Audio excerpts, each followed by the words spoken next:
Hello everyone, स्वागत है आप सभी का हमारे यूट्यूब चैनल में। इस वीडियो में आज आप सभी को त्रिकोणमिति के प्रश्नावली 8.1 के 9, 10 और 11 सवालों को हल करना सिखाएंगे। तो आइए हम देखते हैं, हमारा 9वां सवाल है उस प्रश्नावली का कि त्रिभुज एबीसी में जिसका कोण भी समकोण है, यदि tan a बराबर 1/3, तो निम्नलिखित के मान ज्ञात करना है हमें। पहला है sin a cos c plus cos a sin c, दूसरा है cos a cos c minus sin a sin c। अब यहाँ पर दिया है tan a का मान 1/3। यहाँ हमारा ये कोण a है समकोण त्रिभुज में, b कोण समकोण है, कोण a है, ये कोण c है।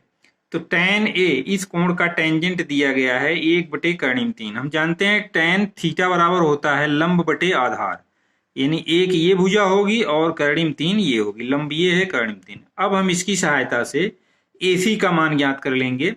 आइए पाइथागोरस प्रमेय से हम ज्ञात करते हैं।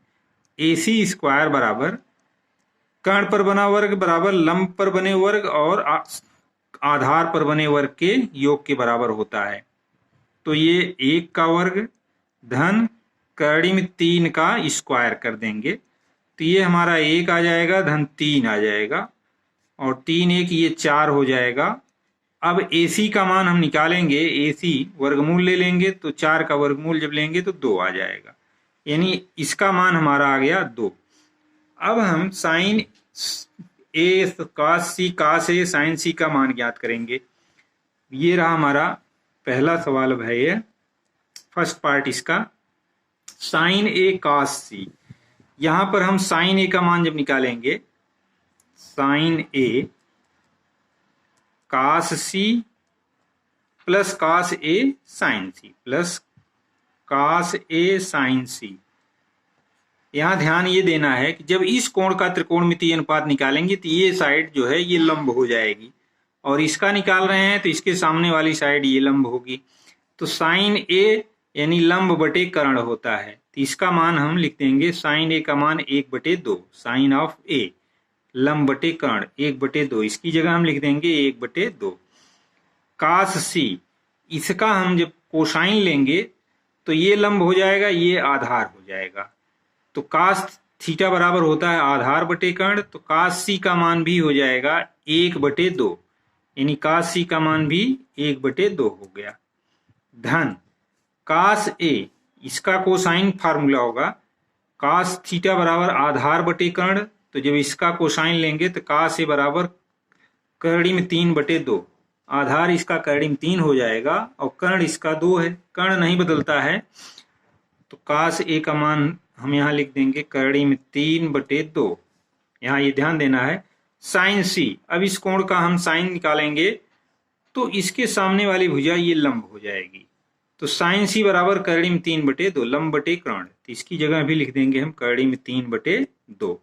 आशा करता हूं कि यहाँ तक आपकी समझ में आ गया होगा। अब आइए इसका गुणा कर लेते हैं, क्योंकि हमें इसका मान ज्ञात करना है। तो 1/4 ये हो गया, 1 × 1 1, 2 दूनी 4 हो गया। धन कर्णिम 3 और कर्णिम 3 का जब गुणा करेंगे तो हो जाएगा 3, कर्णी हट जाएगी 3/4, तो 1/4 धन 3/4 ये बराबर 4/4 होगा।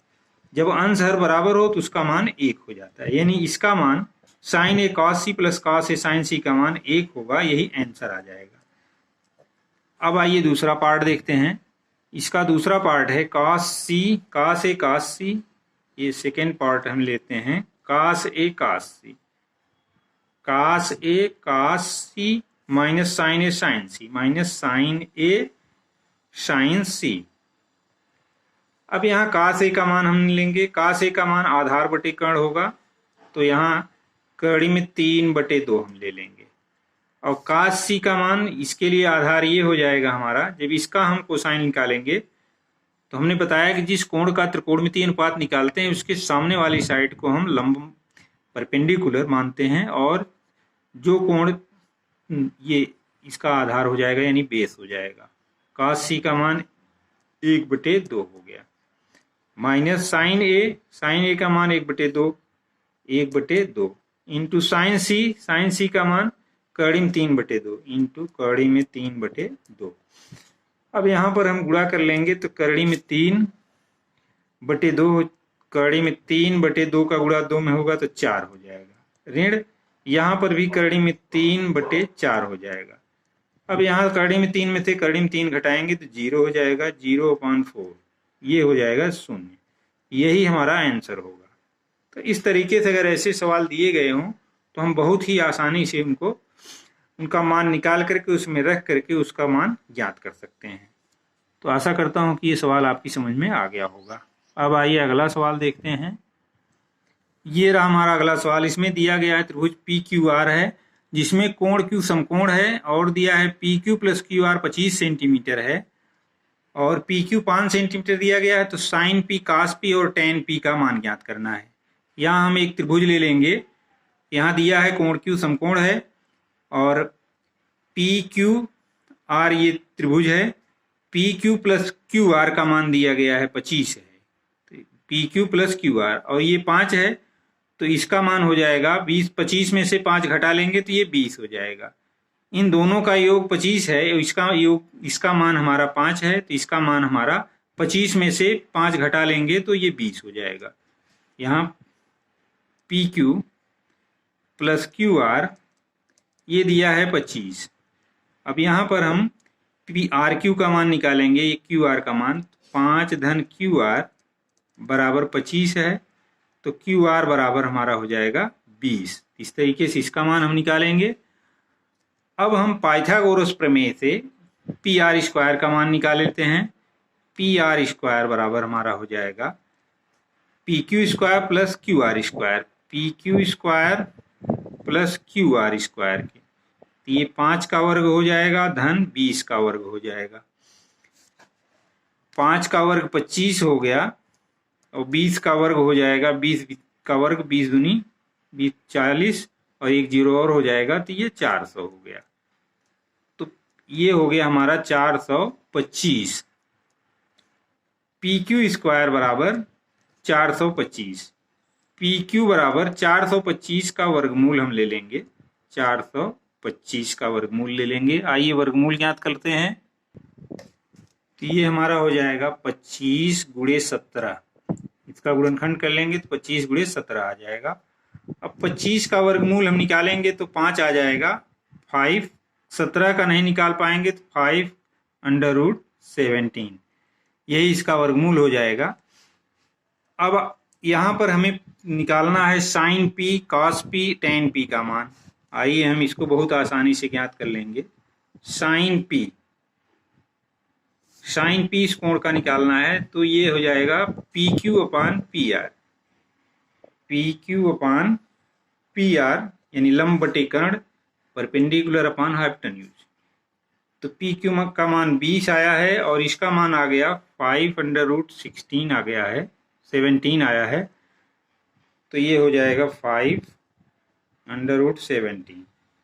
तो 20/5 इसको काट देंगे, 5 चौक 20 तो 4/करड़ी में 17 आ गया। और cos P का मान हम निकालेंगे। cos P का मान होगा, ये आधार हो जाएगा PQ/PR। अब PQ का मान 5 आया है और PR का मान 5/17 दिया है तो ये 5 से 5 कट जाएगा, 1/करड़ी में 17 आ जाएगा इसका मान। अब इसको रेशनलाइज भी कर सकते हैं हम। करड़ी में 17 में ऊपर नीचे से भाग दे देंगे, गुणा कर देंगे जैसे रेशनलाइजेशन किया जाता है तो ये √17/17 आ जाएगा। अब इसके बाद tan P का मान पूछ रहा है तो यहाँ लिख देंगे tan P बराबर QR/PQ। PQ यानी 20/5। 20/5। अब इसको जब हम सरल करेंगे 5 चौके 20 हो जाएगा, यानी tan P का मान हमारा आ गया 4। तो इस तरीके से हम sin P, cos P और tan P का मान ज्ञात कर सकते हैं। आशा करता हूं कि ये भी सवाल आपकी समझ में आ गया होगा। अब आइए अगला सवाल देखते हैं। अब ये रहा हमारा अगला सवाल। बताइए कि निम्नलिखित कथन सत्य हैं या असत्य। tan A का मान सदैव 1 से कम होता है। ये पता करना है कि यह सही है या गलत है। तो अगर हम कोई समकोण त्रिभुज लेते हैं, यहाँ पर अगर ले लें तो त्रिभुज ए बी सी अगर समकोण त्रिभुज ले ले तो इसकी ये भुजा इसके बराबर हो सकती है, समकोण समद्विबाहु त्रिभुज हो सकता है। अगर इस स्थिति में कोई समकोण समद्विबाहु त्रिभुज है तो यानी BC बराबर AB है तो tan A का मान 1 के बराबर भी हो सकता है। तो यहाँ लिखा है tan A का मान सदैव 1 से कम होता है, तो 1 से कम नहीं होता है, tan A का मान 1 के बराबर भी हो सकता है समकोण समद्विबाहु त्रिभुज के लिए। तो ये हमारा कथन असत्य है, असत्य यहाँ लगा सकते हैं हम। यहाँ tan A का मान 1 भी हो सकता है और 1 से कम भी हो सकता है और 1 से ज्यादा भी हो सकता है। अब आइए दूसरा देखते हैं। कोण A के किसी मान के लिए sec A का मान 12/5 है। तो sec A का मान 12/5 sec थीटा बराबर कर्ण बटे आधार होता है। तो कर्ण 12 है, ये 5 है, तो ये हो सकता है, ये सत्य कथन है, क्योंकि कर्ण पर बना वर्ग आधार और लंब पर बने वर्ग के योग के बराबर होता है। ये ध्यान देना है, कर्ण की भुजा सदैव लंब और आधार की भुजा से बड़ी होगी, तो ये सत्य है। आशा करता हूं कि ये भी सवाल आपकी समझ में आ गया होगा। तो अगला है cos A कोण A के कोसेकेंट का संक्षिप्त रूप है। तो cos A कोसाइन का संक्षिप्त रूप है, कोसेकेंट का नहीं है। कोसेकेंट जो है वो कासेक का संक्षिप्त रूप, कोसेकेंट का संक्षिप्त रूप कासेक होता है और कोसाइन का संक्षिप्त रूप कासे है। तो ये हमारा असत्य है, असत्य है। यहाँ ध्यान देना है, कोसाइन जो है वो कोसाइन का संक्षिप्त रूप कास होता है। काट A काट और A का गुणनफल होता है, ये भी चीज ध्यान देना है। काट A काट और कोण A का गुणनफल कदापि नहीं होता है, ये कोण A का त्रिकोणमितीय अनुपात होता है।